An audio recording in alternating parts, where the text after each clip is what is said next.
Você fez essa aula de teatro, depois você fez a de jazz, e quando entra a aula de canto? A aula de canto, eu me apaixonei pela Barbra Streisand dos 14 para os 15 anos. Aí vem Angel. Aí, mas eu me apaixonei por ela num filme que ela não canta.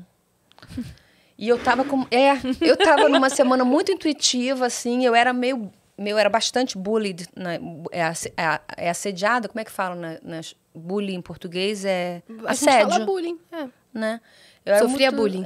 Sofria assédio moral, talvez, né? Na escola, assim, levantavam minha saia, me falavam, me xingavam de nomes, não era legal.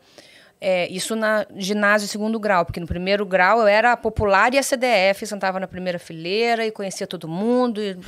Aí entrou a adolescência, né? Gordinha, cheia de espinha, roupa de hippie em escola aí? De Mauricinho. Hã? Você estava mais introvertida aí nessa época? Tava descobrindo, acho que a sexualidade, vendo que os outros estavam descobrindo de um outro jeito. E eu falava assim, eu tô destoando, mas ninguém pode saber, eu vou destoar pra dentro. Vou ficar na minha. E aí, mas eu tava nessa semana, nesses dias, acho que 2 semanas, pensando assim, alguma coisa vai acontecer, eu tô sentindo. E aí minha mãe me chamou pra ir ao cinema pra assistir O Príncipe das Marés. Na primeira cena que a Barbra apareceu, ela só fala assim, hello. Eu tava segurando o paco, deixei a pipoca cair no chão, sabe? Eu e fiquei assim, eu parecia que eu tinha tomado um raio, tinha batido em mim, fiquei abalada, assim, saí meio zonza. Eu falei, ué, mas e aí, Alessandra? Apareceu uma atriz no cinema, e daí? Isso não pode ser o que aconteceu, né? O que alguma coisa vai acontecer. Mas eu sofri um abalo. Aí, quando... uma transformação, uma reviravolta quântica. Ela pensou... Se recomponha. Pega sua pipoca no chão. Não pode ter sido só isso, Alessandra. Vai. No dia seguinte, minha mãe, acho que lembrando de alguém que ela não ouvia há muito tempo, botou um vinil, na época era vinil, da Barbra Streisand. Eu estava saindo para aula de teatro e parei no elevador e falei assim, olha, eu sentia a mesma coisa, mas falei, tá vendo? Não era aquela atriz do filme. É essa voz. É a arte. Aí eu fui ver... Não sabia que era a mesma pessoa. Aí quando eu vi na capa, era a mesma pessoa. Eu achava que era aquela voz. Aí eu falei, Aí eu fui estudar tudo dela. E me encontrei muito, né? E aí comecei a cantar escondido em casa. Quando minha mãe não estava, eu cantava no chuveiro. Cantava tentando imitar ela, porque eu queria... sentir como ela sentia por dentro, porque eu estava apaixonada, estava encantada, estava querendo me ver, eu tinha tudo ao mesmo tempo. Ela era meio uma musa inspiradora, meio uma paixão, era meio uma projeção, era meio uma professora, meio tudo, sabe? Aquele limite do queria ter e queria ser, né? Exatamente, exatamente. Obrigada.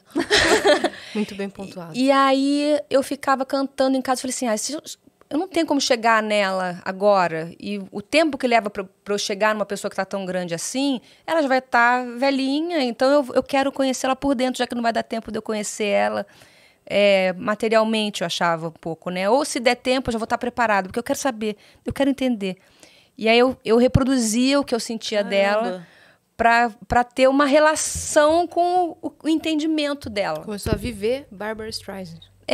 E aí, um dia minha mãe chegou em casa, eu estava cantando no chuveiro, ela falou assim, minha filha, você ouve esta mulher o dia inteiro, agora você botou o rádio no chuveiro? Vai morrer eletrocutada? Pelo amor de Deus, desliga isso. Eu falei, eu tô cantando. Pausa.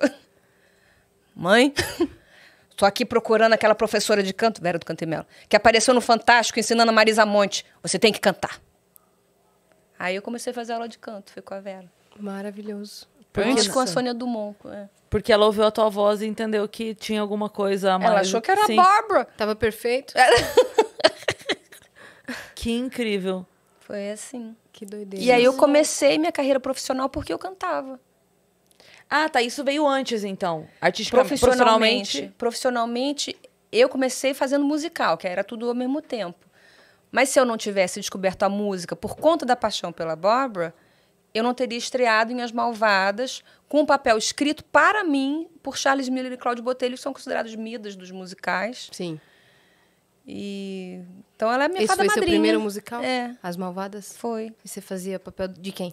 A malvada. Não, assim, nós éramos todas malvadas. Éramos eu, Gótia, Ada Chazeliov, Chiara Sasso, Ivana Domênico, éramos nós. E mais o produtor que fazia o papel do protagonista. E há muita controvérsia nessa época da questão da produção, por isso que até o nome dele me bloqueia um pouco. Mas, você viu que dá até um... Mas a música titular Malvada eu cantava. Qual que era o nome da sua personagem? Era Malvada mesmo? Não, a minha personagem se chamava Laura Gunn. Ah. Eu cantava 2 músicas. Uma era Eu Não Consigo Dizer Não e a outra era a Malvada. Era nesse que tinha Elvira, não? Elvira? Esse nome? Tinha alguma... Eu nunca fui Elvira. Nunca foi. O Miguel chegou a me querer para Elvira porque ele ia fazer A Feiticeira. Ah, tá. Porque Mas no a gente não teatro, fez. há muitos anos, eu estudei uma cena que você tava nessa peça, porque tinha o seu nome lá, e tinha alguma coisa de Elvira, não lembro ao certo, e tinha alguma personagem que era Elvira. Será que é o 7, o musical? Sim.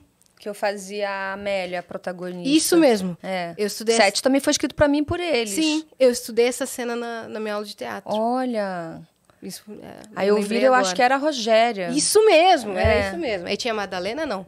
Nossa, era outra coisa. Eu encontrei uma foto da Rogéria essa semana e você tá me trazendo isso, tá vendo? Ela tá presente. Sincronicidade, né? Como que era maravilhosa. Conviver com a Rogéria? É divino. Divino, maravilhoso. Talentosíssima, amorosíssima, guerreira. É uma estrela, né? Uhum. Então, você foi abraçada pelo pessoal veterano quando você entrou para a área artística? Sim. Eliana Pittman também. E a Eliana era a primeira peça de teatro que ela fazia. E eu tenho esse olho meia taça, sim. Então, ela me fala uma coisa que eu já ouvi de algumas pessoas, não necessariamente é verdade. Às vezes eu tô com uma ansiedade generalizada, mas a minha cara é assim. Então, ela falava assim, eu olho para esses olhos tão calmos, você me acalma. Em cena você me acalma. E eu pensando, que bom, vou te manter na ilusão, já que te ajuda. Porque eu gostaria de Alguém tá calmo aqui, pelo menos. Eu gostaria de me acalmar também com você. Dá pra você reproduzir o olhar aí um pouco? Eu mesma me surpreendi. Uma vez eu fui dar uma entrevista para Marília Gabriela, era Charles e Cláudia, a gente estava fazendo Ópera do Malandro, e eu era a terceira convidada. Os 3 envolvidos da Ópera do Malandro. E eu estava muito, muito, muito nervosa na hora da entrevista. E quando eu terminei, eu falei, gente, poxa, deve ter aparecido, pensando comigo, né? Deve ter aparecido como eu estava nervosa. Eu achei que na televisão eu estava falando assim, eu achei que ia estar assim. Eu estava em câmera lenta. Slow motion, eu falava assim, Gabi, então, não sei o que lá. Eu falei, gente... Deu efeito contrário. Eu puxava assim. Sua percepção, assim. Deu o rebote do nervoso. Como dentro eu tava muito acelerada, eu fazia, puxa, isso daí eu fazia assim. E aí parece que eu tô e a Gabi pensando, o que será que ela usou, né? Que ela tomou o quê? Menina, tomou um chá. Maconhada, assim, sabe? E você, nossa, devia estar super acelerada. Tava nada. Veja bem.